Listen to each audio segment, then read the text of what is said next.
जय हिंद। उनके लिए संदेश जो हरामखोर लोग चाह रहे थे कि 15 अगस्त में भारत के स्वतंत्रता दिवस पर कुछ ना कुछ हंगामा करें, कुछ ना कुछ उन्होंने नौटंकी भी कोशिश की। बेंगलुरु में जो हुआ है, अगर अभी तक किसी को नहीं पता है तो यह बड़ा मैटर इसलिए है कि तुम लोग फिर पता नहीं क्या साला कहां पे किस दुनिया में जी रहे हो। और इस हिंदुस्तान के लिए फिर तुम अगर इतना भी जानकारी नहीं रख सकते तो फिर देख लो यार, फिर वो तुम्हारी परवरिश, तुम लोग धिक्कार है फिर तुम्हारे ऊपर। जो भी ऐसे आदमी है जिनको आज तक ये नहीं पता, अभी तक नहीं पता कि 11 तारीख की रात को क्या हुआ था बेंगलुरु में। सबसे पहले सुन लो, जो लोग अंदर गए हैं, जो लगभग 149 लौंडे लपाड़ी हैं, दंगाई जो हैं, फिर अपन सब आएंगे बहुत डिटेल से, आराम से सब बात पे समझाना है। गुस्सा और गाली की इसमें जरूरत ही नहीं, क्योंकि ये खुद अपने मां बाप के ऊपर सबसे बड़ी गाली है साले दंगाई जिनने ये दंगे किए हैं। सेक्शन इंडियन पीनल कोड की धाराएं सुन लो। सबसे पहले सेक्शन 146, 147, 148, 149, 186, 332, ये इतनी तो धाराएं इनके ऊपर क्लियर कट लगती हैं, क्योंकि जो दंगे किए हैं, अनलॉफुल एक्टिविटी है, उसके बाद पत्थरबाजी की, बहुत सारी चीजें। लेकिन मुद्दा यहां ये तो है, बिल्कुल नहीं है। मुद्दा यहां पर ये है, शुरुआत कहां से हुई, खत्म कहां होगी, क्या सॉल्यूशन, सब पे बात करना पड़ेगी। सिर्फ प्रॉब्लम पे तो पूरी दुनिया चिल्ला रही है, किसी के पास सॉल्यूशन है? Solution is must in this kind of situation. अब एक बात समझ में आती है, जहां से समझना पड़ेगा इन लोगों को, यह दंगा क्यों बताया जा रहा है। दो पक्ष नहीं लड़े हैं इसमें, एक पूरी भीड़ ने क्यों हमला किया है, सवाल यह है। सवाल क्या क्या है पहले वो देख समझ लो, क्यों हुआ वो समझ लो। ये वो हरामखोर लोग हैं जो मेरे जैसों की मेहनत पर पानी और आग लगा देते हैं। साले इतने साल से चिल्ला रहे हैं, झगड़ रहे हैं, दंगा मत करो बे, किसी का कुछ नहीं होगा। हां, कानून के हिसाब से अगर बात करें, और yes, most strict action has to be taken against these bastards. और जब मैं बास्टर्ड कहता हूं उसका मतलब हरामखोर या हरामी है साले, क्योंकि जो इस देश का सगा नहीं है उसको मैं हरामी कहूंगा, उसको मैं हरामखोर कहूंगा। जो 250 गाड़ियां फूंक देता है उसको क्या कहेंगे बे? एक भीड़ जो बिल्कुल प्लान्ड तरीके से 3 जगह इकट्ठा हमला कैसे होता है। डीजे हल्ली पुलिस स्टेशन है, केजी हल्ली पुलिस स्टेशन है वहां पर, लेकिन उसके पहले एक एमएलए, किसका? कांग्रेस पार्टी का, लेकिन हरिजन विधायक, उस हरिजन विधायक के घर पर कितने हजारों की संख्या में, 250 से लेकर 1000 का अनुमान है, अलग अलग रिपोर्ट्स अलग अलग बातें कर रही हैं। ठीक है, हमला करते हैं। अच्छा, तो रॉबरी का क्यों केस नहीं लग रहा है इनके ऊपर? ये विधायक को कौन डरा रहा है? इसके रिश्तेदार को, भतीजा पोता पता नहीं कौन है साला, उस हरामखोर ने। अब यहां क्लियर समझ लो, मैं उसको भी हरामखोर बोल रहा हूं, क्योंकि जिसने वो कहता है कि अकाउंट हैक हो गया, तो वो तो पुलिस का काम है ना। यहां मैटर है कि एक आदमी का अकाउंट हैक होता है, हैक हुआ नहीं हुआ वो that's a matter of investigation and the police must do that.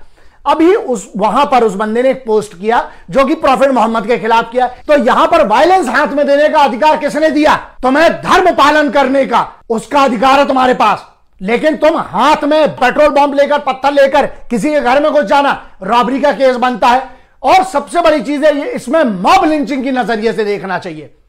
Mob lynching इसलिए क्योंकि किसी के घर में एक भीड़ घुस रही है, पुलिस थाने में एक भीड़ घुस रही है, जो 8 साढ़े 8 बजे से सर्कस शुरू होता है वो रात को 2 बजे तक चलता है, और सब चुप रहते हैं मीडिया पे। बिल्कुल हाँ, मीडिया तो ठीक है, यस, मीडिया ने बहुत बड़ा काम किया, कुछ ने दिखाया, कुछ पक्ष में खड़े हो जाते, कुछ विपक्ष में खड़े हो जाते हैं। मुद्दा यहां पक्ष विपक्ष का नहीं है, मुद्दा यहां कांग्रेस बीजेपी और वहां की पार्टी का नहीं है।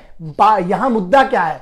जब दिल्ली में ऐसी ही एक घटना होती है, तब एक पूरा सेक्शन इस देश का, जो साले हरामखोरों का, सुरक्षित फील करने लगते हैं और बिल्कुल ट्रेंडिंग हो जाता है उसी रात को या उसी दूसरे दिन सुबह। अब क्या हो गया? दिल्ली वाले हमलों में तो सब इकट्ठे हो गए बेटे। अब क्या हुआ बे? ये बहुत बड़े दोगले हैं, इनकी बहुत बड़ी पोल खोलना जरूरी है।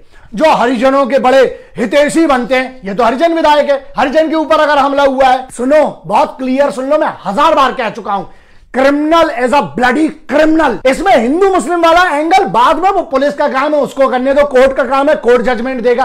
तो मत सोशल मीडिया में करने लगो कि मुसलमान गलत, हिंदू गलत, पहले इसने किया उसने किया। यहीं पर एक बात और समझ में आती है कि उसी विधायक के घर के सामने एक हनुमान मंदिर है, वहां पर कुछ ऐसे मुस्लिम भी बच्चे, अरे मुझे नाज है उनकी मां की कोख पर यार, उन बच्चों ने वहां पर एक पूरी की पूरी ह्यूमन चेन बनाई कि कहीं मंदिर पे हमला ना हो, मंदिर पर नुकसान न करे भीड़ दंगाइयों की। ये भी तो मुस्लिम है ना। तुम्हारी गाड़ी चोरी होगी तो तुम किसी और की गाड़ी चुरा लोगे।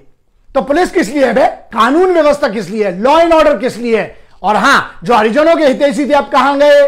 वो पूरी की पूरी एक ऐसी गैंग है जो बिल्कुल बैठ जाती है कि नहीं हम तो ये वापस कर देंगे, पूरी टुकड़े टुकड़े गैंग है, फिर एक अवार्ड वापसी गैंग है, फिर हाँ, और एक इसमें भी मीडिया वाले जिनको साला हर मुसलमान गलत दिखता है, एक मीडिया वाले जिसको हर हिंदू गलत दिखता है। किस टाइप के हो गए तुम लोग?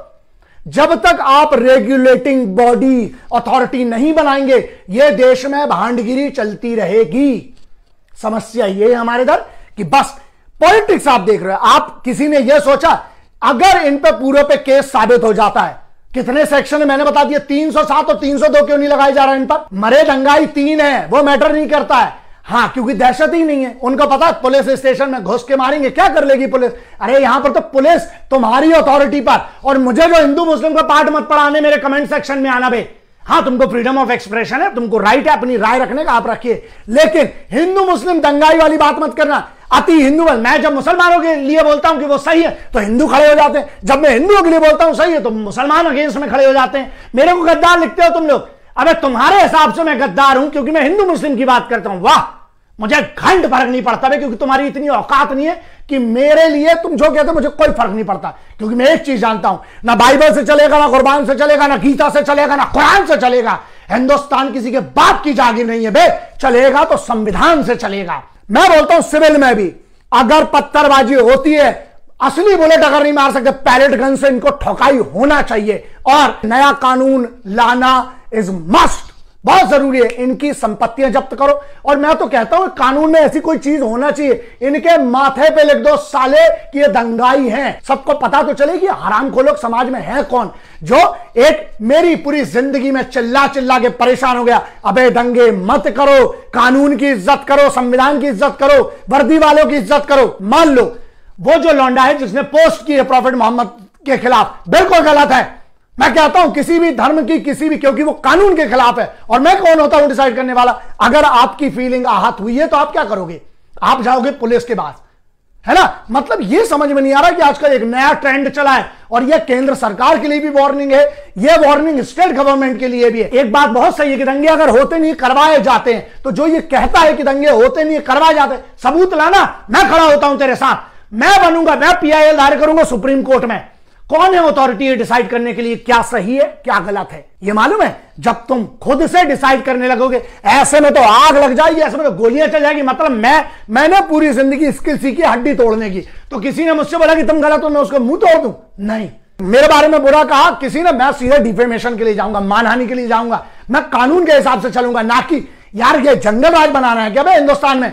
आजकल जिसको मर्जी आई, कोई बात पसंद नहीं आई, दंगे शुरू हो गए। नहीं, क्योंकि ये सॉल्यूशन की बात आ गई। प्रॉब्लम तो सबको पता है क्या हुई, बात यहां है सॉल्यूशन की। SDFI जो भी ऑर्गेनाइजर PFI का फ्रंट है, सबको पता है इनको इतना वो फुटेज नहीं देना है। हरामखोर लोग साले, इनका जरा चेक करो, इनका बैकग्राउंड चेक करो, इनकी मनी चेक करो। ED के पास इनको पूरा क्लियर कट पता होना चाहिए इनकी। अगर एक बार इन्वेस्टिगेशन सही तरीके से हो गई, जिनका भी फंड्स कहीं से भी टेरर एक्टिविटीज के क्लियर कट आता है, आप क्लियर चेक करो, 66F में क्लियर कट लिखा हुआ है कौन सी साइबर टेररिज्म, और उसके बाद ED में 50 सेक्शन है इकोनॉमिक ऑफेंस के। इन सबको मैं तो कहता हूं 300-300 साल की सजा नहीं होगी ना जब तक, तब तक कुछ नहीं होगा। और दंगाइयों का अगर साबित होता है, वो दंगाई किसी के औलाद हो, किसी धर्म से हो, किसी का बाप हो, उसका बाप कुछ भी हो, साले को जब तक पब्लिक एग्जीक्यूशन नहीं करोगे, कानून के हिसाब से जब तक उसको नहीं टांगोगे, नया कानून स्ट्रिक्ट लॉ बना के और उसका पालन जब तक आप नहीं करवाओगे, इस देश में नहीं होने वाला।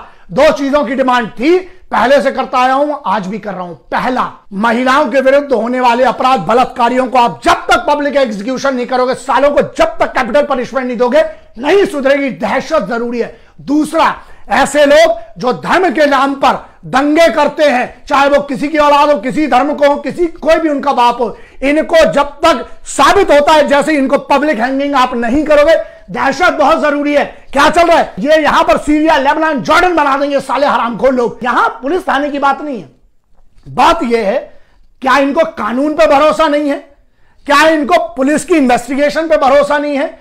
और अगर उस लौंडे को भी जिसने ये पोस्ट की थी, उसको भी अगर बचाने की कोशिश की गई है, आप कॉल रिकॉर्ड्स उठाइए आप। और यार पूरे देश में हमें साइबर यूनिट्स बहुत क्लियर कट स्टैंडर्ड पे, हम यूएस का देख लो, यूएस में 2009 में 9/11 से बड़ा 3 लौंडे अटैक करने वाले थे, वहां की इन्वेस्टिगेशन बहुत पैटर्न। हम बात करते हैं, आप इजराइल से एक आपको एक्सपर्ट्स हैं, हम क्यों नहीं उनकी मदद ले सकते हैं? और हमारे इधर इतना बढ़िया ब्रेन है हिंदुस्तान में यार, हम क्यों उसका यूज नहीं करते हैं? हमें इन बच्चों को, आप मेक इन इंडिया के तहत आप बताइए बच्चों को, एक से एक हैकर्स, एथिकल हैकर्स की जरूरत है। आप कहीं पर भी अगर कोई गलत ऐसा लिखता है धर्म संप्रदाय के खिलाफ, भारत के राष्ट्र के खिलाफ, और एक मेरा ये मांग है, मेरी ये पब्लिक डिमांड है, और मैं केंद्र सरकार, राज्य सरकार सबको रिकमेंड करना चाहता हूं, आप इस पर क्यों नहीं नेशनल सिक्योरिटी एक्ट 1980 का जो राष्ट्रीय सुरक्षा कानून है ठोको सालों के ऊपर। जब तक इनकी पुश्तें परेशान नहीं होंगी तब तक नहीं समझ में आएगा। और नई एजुकेशन पॉलिसी में आप पढ़ाइए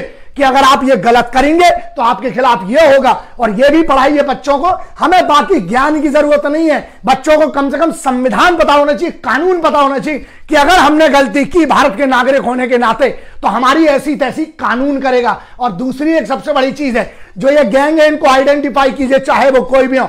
इस पूरे इसमें 1000 लोग कैसे इकट्ठे हो गए, अब ये आपके ऊपर छोड़ता हूं। मैं आवाज उठा रहा हूं और ध्यान रखिएगा, मैं आखिरी तक घसीटूंगा। मेरे लिए कोई मैटर नहीं करता है, जहां वतन आता है वतन से बड़ा कोई नहीं। मेरा धर्म जो है वो तिरंगा था, है और रहेगा, और तीनों रंग बराबर है मेरे लिए। जो वतन के खिलाफ है उसको उठाओ, उनके हिसाब से टैटू बनाओ और मत्थे पे टैटू बनाओ कि ये साला इस देश के लिए खतरा है। राष्ट्रीय सुरक्षा कानून से कम कुछ नहीं लगना चाहिए इन लोगों के ऊपर। अब ये आपके ऊपर है, आप इस देश को कैसा चलाना चाहते हैं, डर के माहौल में या दिलेरी के माहौल में। वतन के खिलाफ जाओगे तो वतन को उस आदमी के खिलाफ जाना चाहिए जो भी आदमी मेरे वतन के खिलाफ जाता है।